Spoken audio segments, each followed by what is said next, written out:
drejtimi jonë i sulmit ka qenë C20 kjo gryka këtu proi i Kosharës dhe qëllimi kryesor marrja e postës kufitare. Ne me datën 9 prill jemi nisë në drejtimin C12 dhe kemi rënë në mënyrë frontale, domethënë në mes të drejtimeve 777 që ka udhëheq vetë komandanti Agim Ramadani dhe drejtimit 555 që ka qenë ky drejtim këtu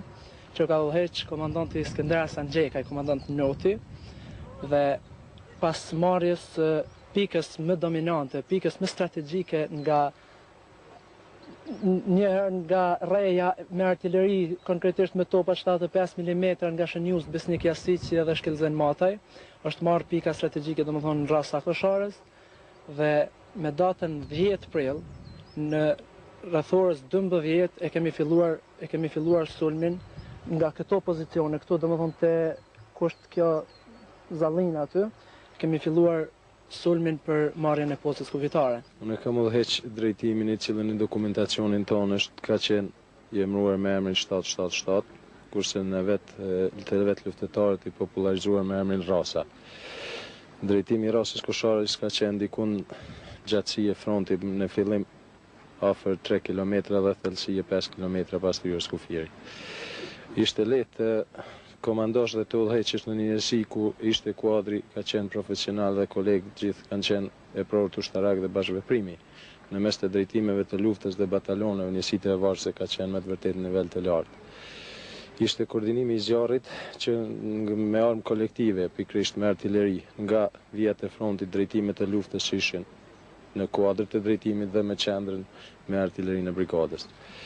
Në këtë drejtim dhe në përgjithësi lufta e Kosharës është udhëheq me formulën se e prort do të prind përpara dhe komanda ishte e Jani Pasmeje.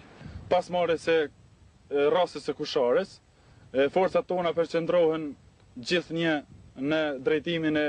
Karullës që po shifim edhe këtu te Kosharës famkeqe, të cilën në datën 10 në ora 3 mirët krejtësisht dhe vjen nën kontrollin e forcave të ushtrisë ligjëtare të Kosovës. Forcat e armikut nga Karaulla janë larguar një 10-15 minuta para se ne të futemi në Kosharë dhe kanë dalë në këtë bregun këtu dhe për ta mbrojtur Karaullën nga brigjet, domethënë jo brenda, por ne që të futemi në rreth dhe nëse ata munden edhe të na nxinin të gjallë. Mirë po me ndihmën e artillerisë kundëraerore, domethënë pikështatshave dhe topave 75 mm, kemi arritë që t'i bëjmë paralizimin e aty në pikave të shkive dhe ata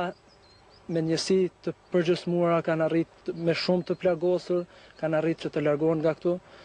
dhe ne do të thotë edhe një herë në orën 1:30 jemi fut në Karullin e Kosharës, në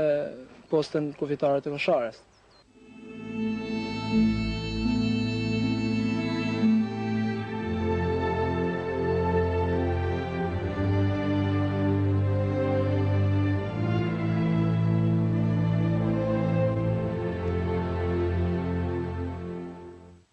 Në thymin e kufinit,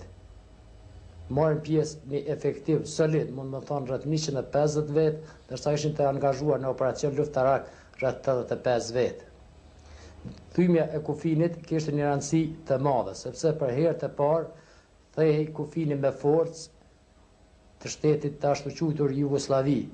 dhe Jugoslavia nuk mund të thirret në integritetin territorial të vetin. Elementi i dytë i rëndësishëm i thymjes kufinit ishte që t'i mundsohej veprimet luftarake komandant të zonës së tretë, i cili ndodhej Ramush Haradinaj. Gjatë thymjes së kufinit kemi përdorur armatim të lehtë, këmbësërie, duke bazu pushk automatike mbështetur nga mortajat 82 mm, 120 mm dhe 106 mm. Pas thymjes së kufinit, shtabi i përgjithshëm i ushtrisë ligjëtare të Kosovës i ka kushtuar rëndësi të madhe betejës së Kosharës, duke na pajisur me mjete luftarake deri në fund të luftës edhe me top të kalibrit të madh 122 mm top obos dhe me mortaja 160 mm. Si dhe ka dërguar njësitë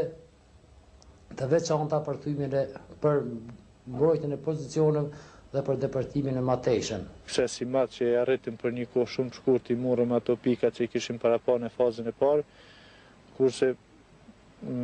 pastaj filluan kundër sulmet e fuqishme që i kishin organizuar forcat serbe, i kishin prur njësit malite që i kishin njësit diverzante, parashutistat, njësit e arganit, sheshelit, mercenart e sa tjera njësi që i kishin speciale në kuadër forcave serbe.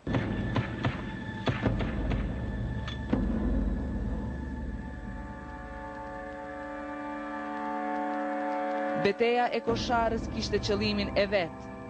thyerjen e kufirit për t'i forcuar radhët e UÇK-s, e cila po vazhdonte luftën në fazën e vetë finale, dhe kjo ishte goditja e fundit që i bëhej armikut.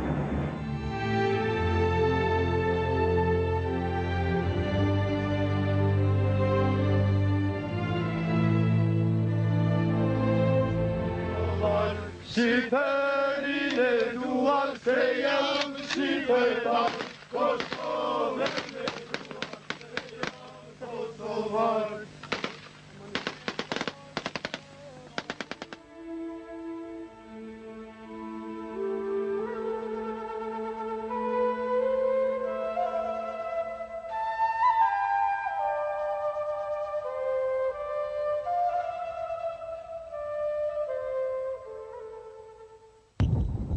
Nga këtu është hequr ku i pari kufirit dhe ka vazhduar me radhë në heqjen e gjithë kurve të kufirit që kanë qenë në tërë brezin kufitar në vijen në gjerësinë e vijës së luftimit të brigadës 138. Janë hequr këta kur që për shekuj kanë ndarë kombin shqiptar në mes.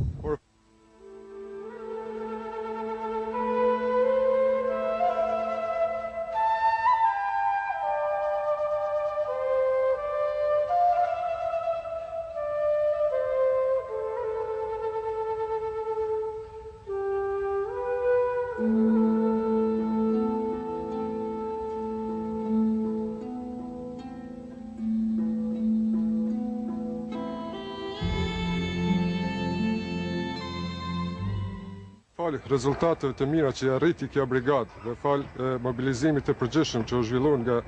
që u shpall nga shtabi i përgjithshëm i Ushtrisë Qendrore të Kosovës, shumë shpejt na arritën forca shumë të mëdha, kështu që brigada arriti ditën e fundit të luftimeve të zhvillojë brigadën deri në 2200 luftëtar. Po ashtu vlen të ceket se koordinimi i brigadës 138, e cila ishte në përbërje të zonës operative 3 të Togaxhinit ishte shumë e mirë. Megjithse nuk kishim kontakte shumë të shpeshta fizike, kontaktet tona dhe koordinimi jon bëhet në mënyra të ndryshme nëpërmjet radiolidhjeve, telefonit satelitor, kurirave e tjera. Me datën 4 maj në ora 18 pikërisht kemi ndërmarrë një sulm në drejtimin 777,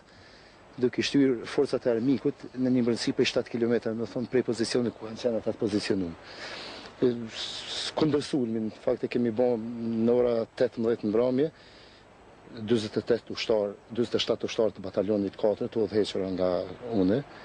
nga komandanti Uran Shushka, nga Ramadan Gashi, nga Asad Kresniqi, dhe